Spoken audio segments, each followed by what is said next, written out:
মধ্যপ্রাচ্যে বড় ধাক্কা খেল যুক্তরাষ্ট্রের সামরিক শক্তি। ইরানি হামলায় ধ্বংস হয়েছে অত্যাধুনিক E3 সেন্ট্রি আওয়াক্স, যা আকাশ যুদ্ধের কোয়ার্টারব্যাক হিসেবে পরিচিত।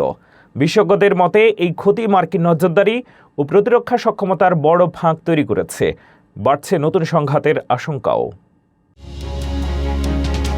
মধ্যপ্রাচ্যের রণক্ষেত্রে যুক্তরাষ্ট্রের সামরিক সক্ষমতায় এক ভয়াবহ আঘাত হেনেছে ইরান। সৌদি আরবের প্রিন্স সুলতান এয়ারবেসে ইরানি ড্রোন ও মিসাইল হামলায় ধ্বংস হয়েছে মার্কিন বিমান বাহিনীর গর্ব অত্যাধুনিক E3 সেন্ট্রি AWACS নজরদারি বিমান। যুদ্ধের কোয়ার্টারব্যাক হিসেবে পরিচিত এই বিমানটি হারানো ওয়াশিংটনের জন্য এক অপূরণীয় ক্ষতি।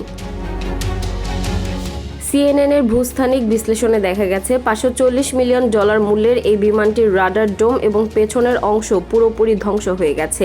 1,20,000 বর্গমাইল এলাকা জুড়ে একসাথে 66 লক্ষ্যবস্তু ট্র্যাক করার ক্ষমতা রাখা এই বিমানটি ছাড়া মার্কিন যুদ্ধ বিমানগুলোর সুরক্ষা এখন চরম হুমকির মুখে। বিশেষজ্ঞরা বলছেন এই বিমানটি না থাকলে ইরানি ড্রোন শনাক্ত করার সময় অন্তত 85 মিনিট কমে যাবে, যা মার্কিন ঘাঁটির নিরাপত্তায় বড় ফাটল তৈরি করবে।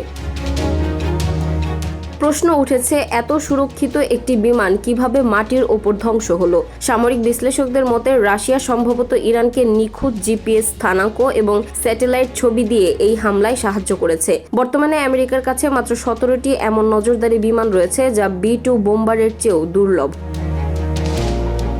আকাশের এই মাস্টারমাইন্ড ধ্বংস হওয়া কি মধ্যপ্রাচ্যে আমেরিকার আধিপত্য অবসানের শুরু? পেন্টাগনের পরবর্তী পদক্ষেপ কি হবে তা নিয়ে আমাদের নজর থাকবে।